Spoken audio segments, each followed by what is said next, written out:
Alors, est-ce que c'est moi le problème ou est-ce que les BMW M2 attirent les ennuis? J'en ai eu 3 et sur les 3, 2 ont été complètement détruits, ont fini épave. Dans cette vidéo, je vais te raconter les erreurs, les leçons et ce que j'ai appris sur ce modèle que j'adorais malheureusement. Donc, reste connecté, je te raconte tout de suite cette histoire de malade mental avec mes 3 BMW M2.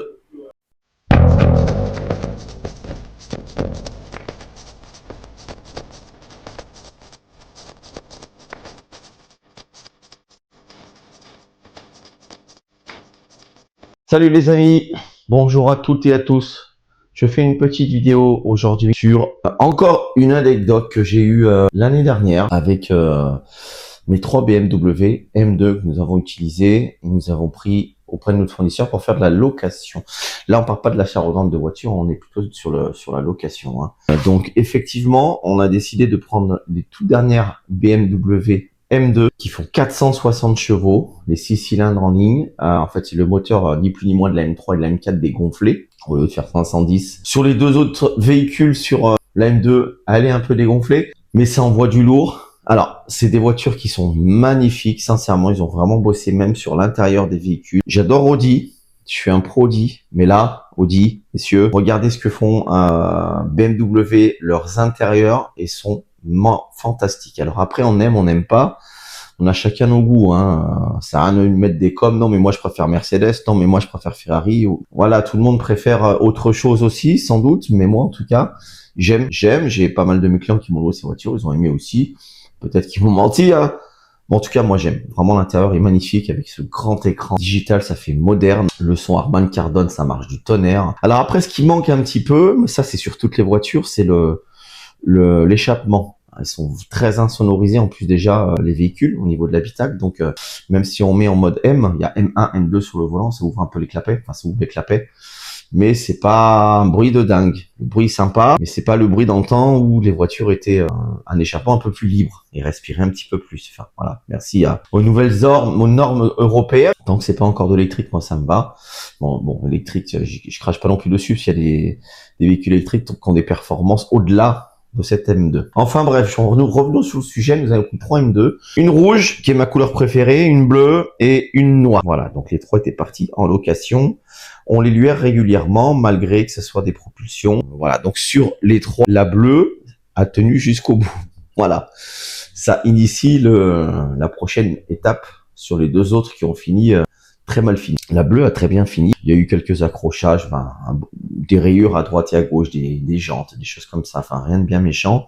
Mais la bleue a quand même tenu. Elle s'est très très bien louée. Les 3 se sont très très bien loués. Et il y en a une qu'on a fait partir sur une de notre agence qu'on avait à l'époque sur la région parisienne, ce qu'on n'aurait jamais dû faire au final, parce que la voiture là-bas, la rouge. Donc celle-là, elle était belle aussi. Moi, la rouge, c'est ma couleur préférée, donc ça m'a fait mal au cœur.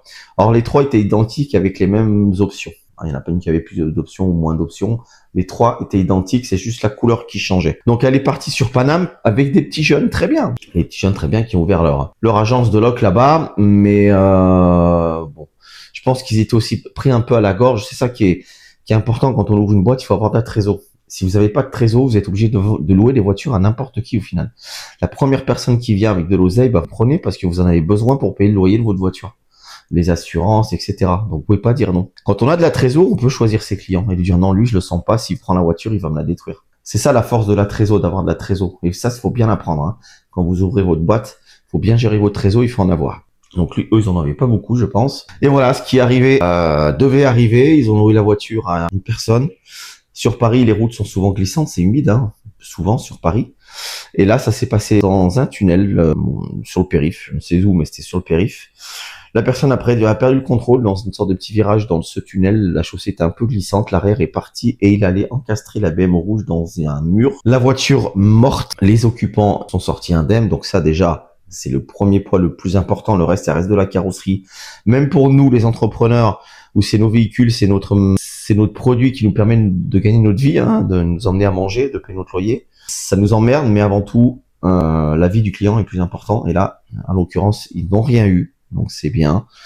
Par contre, bon, la voiture était HS. Non seulement la voiture était HS, mais effectivement, je reviens sur le problème de trésorerie. Ils avaient pas beaucoup de trésorerie. Derrière, ça leur a fait perdre énormément d'argent. Derrière, ils avaient même plus d'argent pour rapatrier la voiture. Il y a le camion de dépannage pour aller à la fourrière. C'est payant partout. De toute façon, à Paris, ça doit coûter encore plus cher. Le camion qui vient récupérer votre véhicule HS sur le périph. Enfin, ils avaient même pas l'âge d'oseille pour ça, donc c'est le fournisseur qui a payé lui-même. Donc normalement, il doit lui rembourser, hein, mais je crois qu'au jour d'aujourd'hui, il n'a toujours pas reçu la totalité du RSV par l'agence qui était sur la région parisienne. Donc voilà, ça c'est pas tellement cool, quoi. Quand tu te lances dans une entreprise, tu te lances et tu fais attention à ce que tu fais et tu prévois. Ça vient de prendre une voiture et être à zéro de trésor parce que tu te dis s'il arrive quelque chose sur la voiture, je fais comment pour payer le fournisseur? Ok, le client va te payer aussi. Et, le fournisseur, lui, t'es une société, il va te demander l'argent 30 jours après, il faut qu'il soit payé. Toi, ton client, il faut qu'il soit payé tout de suite. Toi, il faut qu'il te paye tout de suite. Et s'il a pas d'oseille, bah, ça peut durer des années, ça. En attendant, si t'as pas l'argent, toi, c'est embrouillé avec le fournisseur. Tôt ou tard, il te fera cracher. Et le problème, c'est qu'il te donnera plus de voiture. Donc, travailler sans voiture, c'est compliqué. Donc voilà, cette voiture est partie dans le mur.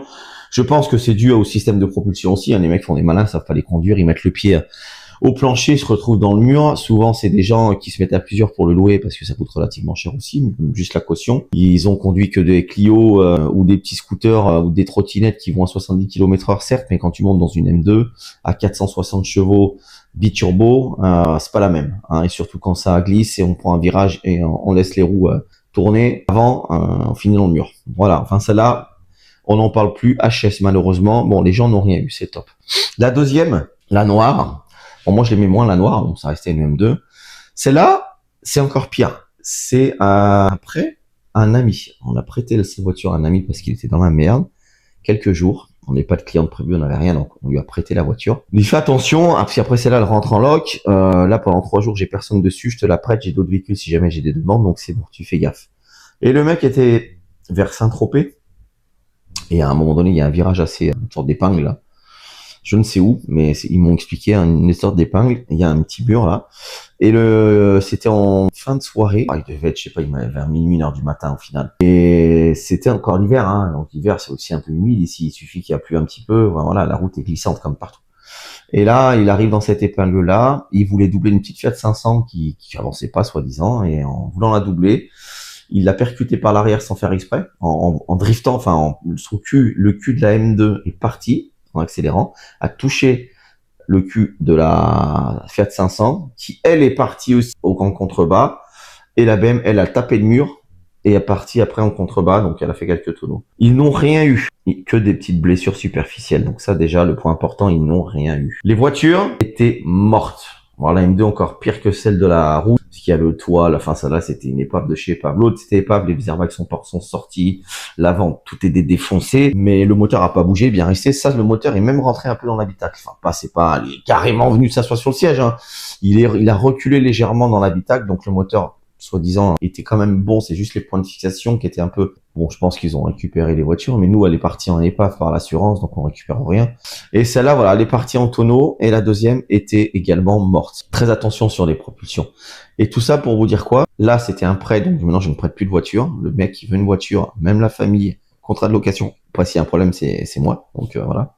Au moins, plus de prêt de véhicules comme ça. En tout cas, ce genre de véhicule, si j'ai une petite Clio diesel, oui, je te prête la voiture, il n'y a pas de problème. Généralement, tu vas pas te tuer avec, même si c'est possible. Mais t'as moins d'accélération, t'es moins tenté à faire le con avec ça. Donc, je peux te prêter la voiture. Résultat des cours sur les 3 BM, les deux, la BM bleue a duré 1 an et demi de loc, rentable, nickel, bien travaillé dessus. Les deux autres ont duré que quelques mois. Ils ont même pas fait une année, quelques mois, même pas 6 mois, je crois.